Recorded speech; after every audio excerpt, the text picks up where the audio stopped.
வணக்கம். இன்றைய பிஎன்சியின் நேரலை செய்திகளை வழங்குவதற்காக நான் ஷாலினி மூர்த்தி. விரிவான செய்திகளை பார்ப்பதற்கு முன்னதாக தலைப்புச் செய்திகளை பார்க்கலாம்.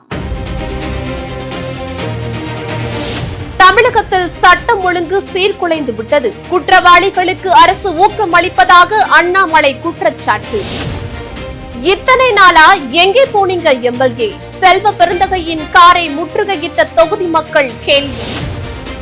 சமவேளைக்கு சம ஊதியம் கோரி 6வது நாளாக தொடரும் போராட்டம். வட்டார கல்வி அலுவலகத்தை முற்றுகையிட்ட ஆசிரியர்கள். சென்னையில் போதைப்பொருள் நடமாட்டம் அதிகரிப்பு. இசையமைப்பாளர் சந்தோஷ் நாராயணன் கொந்தளிப்பு. தமிழ்நாடு முழுவதும் நாய்க்கடியால் 6.5 லட்சம் பேர் பாதிப்பு. ராபிஸ் நோய் தாக்கி 33 பேர் உயிரிழப்பு என கால்நடைத்துறை அறிவிப்பு. தமிழக மக்கள் உயிர் பயத்திலேயே வாழ வேண்டுமா? ஸ்டாலினுக்கு அதிமுக பொதுச் செயலாளர் எடப்பாடி கே பழனிசாமி கேள்வி. 2026ஆம் ஆண்டு ஆங்கில புத்தாண்டு பிறந்தது. கோவில்கள் தேவாலயங்களில் கோலாகல கொண்டாட்டம். வடகிழக்கு பருவமழை 10% குறைவாக பதிவானதாக தகவல். வானிலை ஆய்வு மையத்தின் கணிப்பை பொய்யாக்கிய பருவமழை. 2026இல் விடியா ஆட்சியிடமிருந்து தமிழகம் விடுதலை பெறும் ஆண்டாக அமையட்டும். மக்களை காப்போம், தமிழகத்தை மீட்போம் என புரட்சி தமிழர் பதிவு. காங்கிரஸ் விவகாரத்தில் தலையிட வேண்டாம், தோழமை கட்சிகளுக்கு செல்வ பெருந்தகை வலியுறுத்தல். இனி விரிவான செய்திகளை பார்க்கலாம். காங்கிரஸ் கட்சியின் தமிழக தலைவர் செல்வ பெருந்தகை சென்ற காரை வழிமறித்து அவரது தொகுதி மக்கள் முற்றுகையிட்டு போராட்டத்தில் ஈடுபட்டதால் பரபரப்பு ஏற்பட்டது. காஞ்சிபுரம் மாவட்டம் ஸ்ரீபெரும்புத்தூர் ஒன்றியத்திற்கு உட்பட்ட கோட்டூர் கிராமத்திற்கு அந்த தொகுதி எம்எல்ஏ செல்வ பெருந்தகை சென்றபோது அங்கிருந்தவர்கள் முழக்கமிட்டனர். சாலை, குடிநீர், பாதாள சாக்கடை உள்ளிட்ட அடிப்படை வசதிகள் செய்து தரவில்லை என மக்கள் ஆவேச கேள்விகளை எழுப்பியதால் உடனடியாக செல்வ பெருந்தகை செல்ல முயற்சி செய்தார். அப்போது கூடியிருந்தவர்கள் எம்எல்ஏ ஆகி இத்தனை நாட்கள் வராமல் தேர்தல் நெருங்கும் வேளையில் வந்தது ஏன் என்று சரமாரியாக கேள்விகளால் துளைத்தெடுத்தனர். திருத்தணியில் வடமாநில வாலிபர் தாக்கப்பட்ட சம்பவத்தை தொடர்ந்து வியாபாரி ஒருவர் தாக்கப்பட்ட சம்பவம் பெரும் அதிர்ச்சியை ஏற்படுத்தியுள்ளது. குற்றவாளிகளுக்கு தமிழக அரசு ஊக்கம் அளிப்பதால் தான் இப்படி சம்பவங்கள் தொடர்ந்து நடப்பதாக பாஜக தேசிய செயற்குழு உறுப்பினர் அண்ணாமலை குற்றம் சாட்டியுள்ளார். இது தொடர்பாக அண்ணாமலை வெளியிட்டுள்ள அறிக்கையில், கடந்த சில ஆண்டுகளாக தமிழகத்தில் இது ஒரு கவலைக்குரிய போக்காக மாறியுள்ளதாக குறிப்பிட்டுள்ளார். தமிழகத்தில் சட்டம் ஒழுங்கு சீர்குலைந்து விட்டது என்றும் குற்றவாளிகளுக்கு அரசு ஊக்கம் அளிப்பதாகவும் குற்றம் சாட்டியுள்ளார். சமவேளைக்கு சம ஊதியம் என்ற கோரிக்கையை வலியுறுத்தி தொடக்க பள்ளிகளில் பணியாற்றும் இடைநிலை ஆசிரியர்கள் சென்னையில் கடந்த சில நாட்களாக தொடர் போராட்டம் நடத்தி வருகின்றனர். சென்னை எழும்பூர் காந்தி இர்வின் சாலை அருகே வட்டார கல்வி அலுவலகத்தை முற்றுகையிட்டு 6வது நாளாக போராட்டத்தில் ஈடுபட்டனர். கரம் பிடித்து சொன்னீர்களே, கண்ணீர் துடைப்பேன் என்று காத்திருக்கிறோம், எப்போது வருவீர்கள் எங்கள் முதல்வரே என்ற வாசகம் அடங்கிய பேனர்களை கைகளில் ஏந்தி போராட்டத்தில் ஈடுபட்டனர். புதுச்சேரி அரசின் சார்பில் 800 ரூபாய் மதிப்புள்ள பொங்கல் பொருட்கள் தொகுப்பு வரும் ஜனவரி 3ஆம் தேதி முதல் விநியோகம் செய்யப்பட உள்ளதாக அறிவிக்கப்பட்டுள்ளது. புதுச்சேரி யூனியன் பிரதேசத்தில் புதுச்சேரி, காரைக்கால், மாகே, ஏனாம் ஆகிய 4 பிராந்தியங்களிலும் அரசு ஊழியர்கள் கௌரவ ரேஷன் அட்டை வைத்திருப்பவர்களை தவிர்த்து மொத்தம் 3,48,000 ரேஷன் அட்டைகளுக்கு இந்த பொங்கல் பரிசு தொகுப்புகள் ரேஷன் கடைகளின் வாயிலாக விநியோகம் செய்யப்பட உள்ளது. சிபிஐ, சிபிஎம் ஆகிய தேசிய தலைமைகள் தங்களது மாநில செயலாளர்களுக்கு குறைந்தபட்ச அரசியல் மரியாதையையும் கூட்டணி ஒழுக்கத்தையும் பேண அறிவுறுத்த வேண்டும் என்று காங்கிரஸ் கட்சியின் எம்பி மாணிக்கம் தாகூர் தெரிவித்துள்ளார். இது தொடர்பாக தனது எக்ஸ் சமூக வலைதள பக்கத்தில் பதிவிட்டுள்ள மாணிக்கம் தாகூர், ஒரு கூட்டணி கட்சியின் உட்கட்சி செயல்பாடுகளை பொதுவெளியில் விமர்சிப்பது ஆபத்தான முன்னுதாரணமாக உருவாகிறது என கூட்டணி கட்சியினருக்கு கடும் கண்டனங்களை தெரிவித்துள்ளார். திண்டிவனத்தில் பாமக நிறுவனர் ராமதாஸ் ஆதரவாளர்களும் தலைவர் அன்புமணியின் ஆதரவாளர்களும் அடிதடி மோதலில் ஈடுபட்டதால் பிரச்சினை காவல் நிலையம் வரை சென்றுள்ளது. சேலத்தில் நடைபெற்ற பாமக பொதுக்குழு கூட்டத்தில் ராமதாஸின் பேரனும் ஸ்ரீ காந்தியின் மகனுமான சுகந்தன் அன்புமணி குறித்து விமர்சனம் செய்திருந்தார். இது தொடர்பாக ராமதாஸ், அன்புமணி ஆதரவாளர்கள் சமூக வலைதள பக்கத்தில் மோதிய நிலையில் தற்போது நேரடியாகவே சண்டை போட்டுக் கொள்ளும் நிலை உருவாகியுள்ளது. புலம்பெயர் தொழிலாளி தாக்கப்பட்ட சம்பவம் தமிழகத்திற்கு தலைக்குனிவை ஏற்படுத்தி இருப்பதாக விசிக தலைவர் திருமாவளவன் கண்டித்துள்ளார். இது தொடர்பாக வெளியிட்டுள்ள அறிக்கையில் ரீல்ஸ் என்ற பெயரில் பதிவிடும் இத்தகைய கேவலமான போக்குகளை தடுத்திடவும் புலம்பெயர் தொழிலாளர்களின் பாதுகாப்பை உறுதிப்படுத்திடவும் அரசு உரிய நடவடிக்கைகளை மேற்கொள்ள வேண்டும் என முதல்வருக்கு வேண்டுகோள் விடுத்துள்ளார்.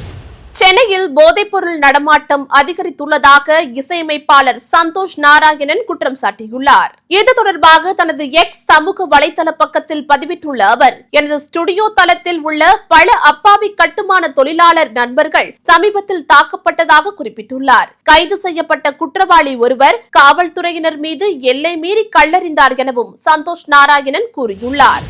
சிபிஎஸ்இ எனப்படும் மத்திய இடைநிலை கல்வி வாரியம் 2026ஆம் ஆண்டு நடைபெறவுள்ள 10 மற்றும் 12ஆம் வகுப்பு பொதுத் தேர்வுகளுக்கான முக்கிய வழிகாட்டுதல்களை வெளியிட்டுள்ளது. இதில் மாணவர்களின் சுமையை குறைக்கவும் கற்றல் திறனை மேம்படுத்தவும் பல அதிரடி மாற்றங்கள் இடம்பெற்றுள்ளன. மனப்பாடம் செய்வதை தவிர்த்து புரிதலுக்கு அதிக முக்கியத்துவம் அளிக்கும் வகையில் வினாத்தாள்கள் திட்டமும் மாற்றியமைக்கப்பட்டுள்ளது. தமிழகத்தில் 2025ஆம் ஆண்டில் நாய்க்கடியால் 6,50,000 பேர் பாதிக்கப்பட்டுள்ளனர் என்றும் அவர்களில் 33 பேர் ரேபிஸ் நோயால் பாதிக்கப்பட்டு உயிரிழந்துள்ளனர் என்றும் தமிழக கால்நடைத்துறை அறிவிப்பு வெளியிட்டுள்ளது. மாநிலம் முழுவதும் 25 லட்சம் தெருநாய்கள் இருக்கலாம் என கூறப்படும் நிலையில் நகர பகுதிகளை காட்டிலும் கிராமப்புறங்களில் நாய்க்கடி பாதிப்பும் அதனால் ஏற்படும் உயிரிழப்புகளும் அதிகம் என்றும் தெரிவிக்கப்பட்டுள்ளது. தமிழக மக்கள் உயிர் பயத்திலேயே வாழ வேண்டுமா என்று ஸ்டாலினுக்கு முன்னாள் முதல்வரும் அதிமுக பொதுச் செயலாளருமான எடப்பாடி கே பழனிசாமி கேள்விகளை எழுப்பியுள்ளார். இது தொடர்பாக அவர் வெளியிட்டுள்ள எக்ஸ் சமூக வலைதள பக்கத்தில், திருத்தணி ரயில் நிலையத்தில் நின்று கொண்டிருந்த ஒரு சாமானியர் மீது 2 இளைஞர்கள் சரமாரியாக தாக்கியதாக செய்திகள் வருகின்றன. அதேபோல திருப்பூரில் போதை இளைஞர் ஒருவர் காவலரை கத்தியுடன் நடுரோட்டில் விரட்டிய செய்தியும் அதிர்ச்சி அளிப்பதாக தெரிவித்துள்ளார். தமிழ்நாட்டில் கஞ்சாவே இல்லை என்று வெட்கமே இன்றி கூறும் மாரத்தான் அமைச்சருக்கு ஸ்டான்லி அரசு மருத்துவமனையில் இருந்த 3 அடி கஞ்சா செடி தெரியவில்லையா என்றும் கேள்விகளை எழுப்பியுள்ளார்.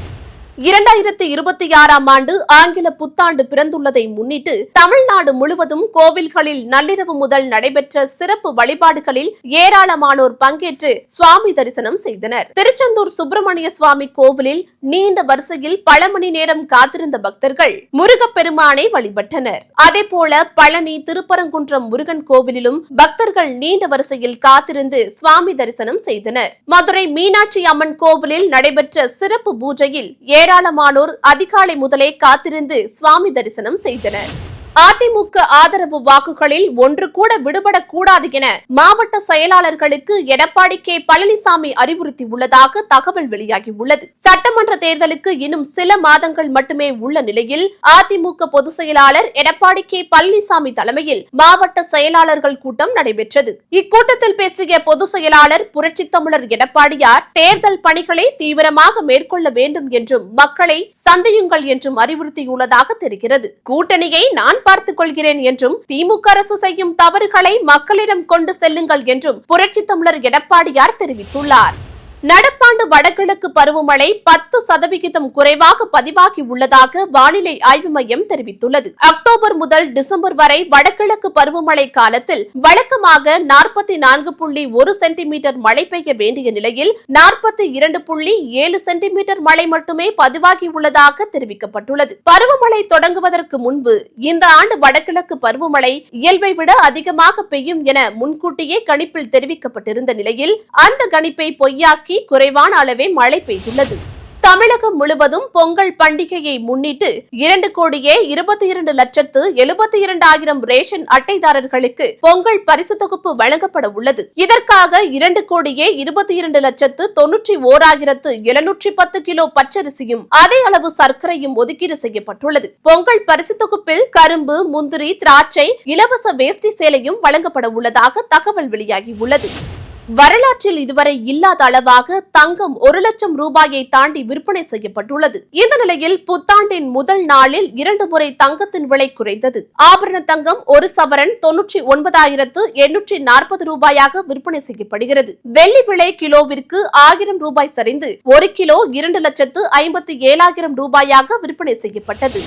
போதைப் பொருட்களை கட்டுப்படுத்த முடியவில்லை என்றால் சட்டம் ஒழுங்கை காக்க முடியவில்லை என்றால் எதற்கு நீங்கள் ஆட்சியில் இருக்கிறீர்கள்? அதிமுக பொதுச் செயலாளர் எடப்பாடி கே பழனிசாமி இவ்வாறு கேள்விகளை எழுப்பியுள்ளார். நிர்வாகம் என்றால் என்னவென்றே தெரியாத திறனற்ற பொம்மை முதல்வரிடம் சிக்கி தமிழ்நாடு தவித்தது போதும் என்று பதிவிட்டுள்ள எடப்பாடி கே பழனிசாமி 2026 விடிய ஆட்சியிடம் இருந்து தமிழகம் விடுதலை பெறும் ஆண்டாக அமையட்டும் என்றும் மக்களை காப்போம் தமிழகத்தை மீட்போம் என்றும் பதிவிட்டுள்ளார்.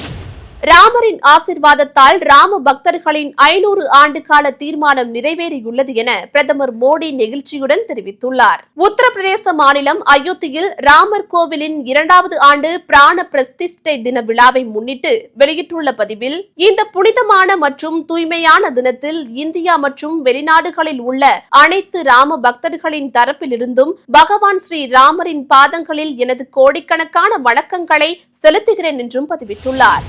டிஜிபி குறித்து காங்கிரஸ் நிர்வாகி கூறியதில் எனக்கு உடன்பாடு இல்லை என்றும் உத்தரப்பிரதேசத்துடன் தமிழகத்தை ஒப்பிடக்கூடாது எனவும் முன்னாள் மத்திய அமைச்சர் ப. சிதம்பரம் கூறியுள்ளார். கடன் வாங்குவதில் தமிழ்நாடு உத்தரப்பிரதேசத்தை விட விஞ்சிவிட்டது என்று காங்கிரஸ் தரவு பகுப்பாய்வு பிரிவு தேசிய தலைவரும் ராகுலின் நண்பருமான பிரவீன் சக்கரவர்த்தி கூறியிருந்தார். இதற்கு திமுக காங்கிரஸ் கட்சியினர் எதிர்ப்பு தெரிவித்து இருந்தனர். இதுகுறித்து கருத்து கூறியுள்ள ப. சிதம்பரம், இந்திய மாநிலங்களில் தமிழகம்தான் கடந்த ஆண்டு அதிகமாக வளர்ச்சி பெற்றுள்ளதாக தெரிவித்துள்ளார்.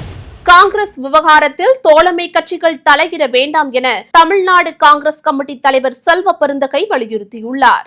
எங்கள் கட்சி பிரச்சனையை நாங்கள் பேசி தீர்த்துக் கொள்வோம் என்றும் தமிழ்நாடு அரசுக்கு எதிராகவோ பாஜகவுக்கு ஆதரவாகவோ யாராவது பேசினால் அந்த புகாரை எங்கள் தலைமையிடம் தெரிவிப்போம் என்றும் கூறியுள்ளார்.